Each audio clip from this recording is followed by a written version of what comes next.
Hey everyone, this is David. Welcome back behind the velvet rope. Let's just get right into it today because we are joined by the ones, the onlys, Anna Quincoces and Beba. Hi guys. Hi I mean, everybody. I could mean- say, well, Huh? I didn't know exactly what your last name was, Beba, but now I know that it's Rodriguez. But I figured, like Cher, Madonna, like I think I should just refer to No, you as I think Beba. it should just be Beba. I would like to be introduced without a last name. Okay, so we're Okay. good. I like that. We're good. All right, Beba. That's like what I was thinking. Yeah, I like it. What is going on today? How is Miami? How is LA? You guys are not together. You're in two separate locations. This is major. But we're together. We're together, but long distance really, really works for us. I will say It worked for her. it works It's for you tearing too. my heart out. Be because honest, now I it have a works for granddaughter. you. Whatever. Okay. Well, listen, I mean, you guys have your new podcast, Mommy Issues. So even though you're not together, now you have a joint business venture that you are doing together. So that's gotta bring you some time, Anna. It does. It does. It kind of gets us to have a conversation every week, for an hour. Because she's not like her sister who calls a lot. She doesn't call a lot. So, and we definitely have mommy issues. Well, listen, I want to talk all about this new podcast. I've listened to an episode or two, but before we get there, Okay. let's just take, look, we have a lot of Housewives fans listening. So let's just take a minute to talk about RHOM. I mean, Anna, you were an official cast member during season 2. You were there, season 1. You were a friend season 3. Beba, you were, on the screen. You were a part of the TV experience as well. Do you remember that when you were on it? Because you were so young. I wasn't that young. I was 20. So I was in college at the time, and I went to the University of Miami, and I lived at home, and a lot of the filming was happening at home. So I remember it like almost like a trauma memory. I'm one of those responsible housewives who waits for their children to be in college to put them through that ordeal. Yeah. And also I was studying film and TV. I'm in film and TV. Like I'm a producer for reality TV, which is funny. Like I didn't end up, it just kind of happened that way. But yeah, I remember it. And it was, I will say, almost like the same way that me and my mom have with the podcast. We talk weekly and it like forces us to talk. That show, my mom and I had a terrible relationship at the time, like very bad. We didn't talk to each other. If we did, it was like very surface level just to like get through. As Anna's pouring herself her second shot of tequila, which is really happening, guys. Really happening. She's scared of me. But that show, I think the reason why I remember it so vividly is because we were forced to talk about stuff and like sit down and like address elephants in rooms that we were not willing to touch with a 10-foot pole.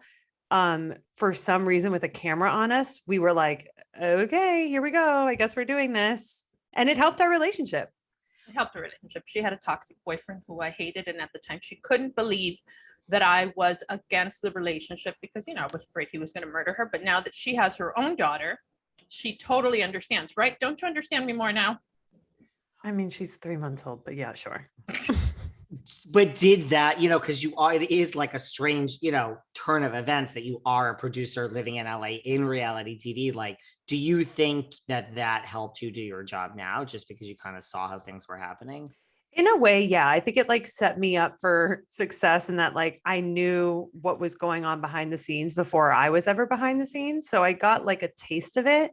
But to be fair, I do reality competition TV, a la Lego Masters, World of Dance. Like I don't do like the Real Housewives shit, so it's not as icky.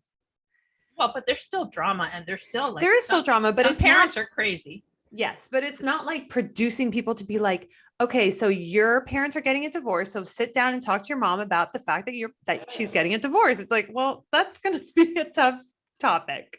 Do you cast for The Amazing Race or Big Brother? Like, should you and I talk offline after this? Do you want to be on The Amazing Race?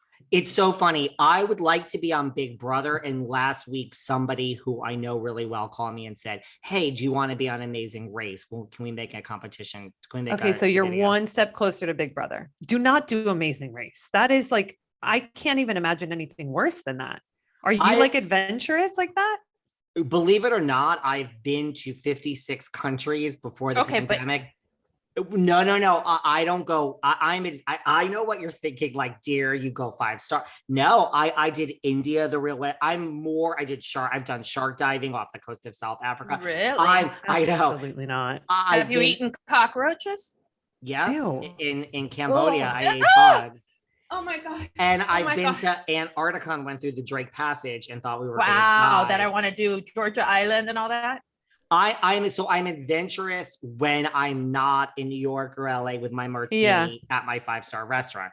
I'm not adventurous in my daily life, but when I travel, He's I been am an official swan of Okay. Fifth Avenue. Okay. Well, so then you totally could do Amazing Race, and then that would get you on to Big Brother.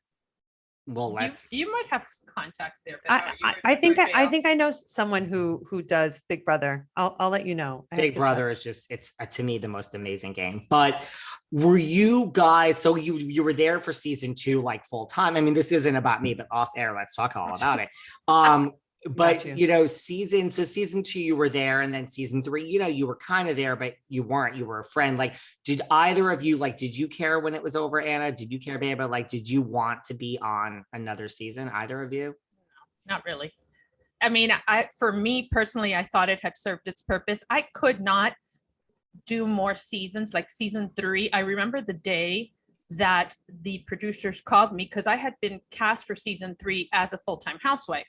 And then they invited me to breakfast at the Biltmore right here in Coral Gables, and Mayrsol as well. And I sat down and they said, hey, if they were delivering a terminal diagnosis. And see, for me, I guess I never really understood this whole, how the machine works. So he says, since your ex, Mark, who, is a former U.S. attorney, could never be on the show, just could not, that you don't have a complete story, which to me it's very reasonable. And so I said, oh, okay, am I going to be paid the same? I swear that's all that matters. I swear I asked this because if you're going to go into my house, and it's got to be worth it, even though it's not enough money anyway. And they said, yeah. And I said, okay, we're good. When they did have the same conversation with Mayrsol, it's like she had lost a relative. It was, and by the way, she tried to set it up so that I would be the only friend and that she could stay a housewife, but I didn't have Mark, but she really didn't have Elsa. And we needed the props.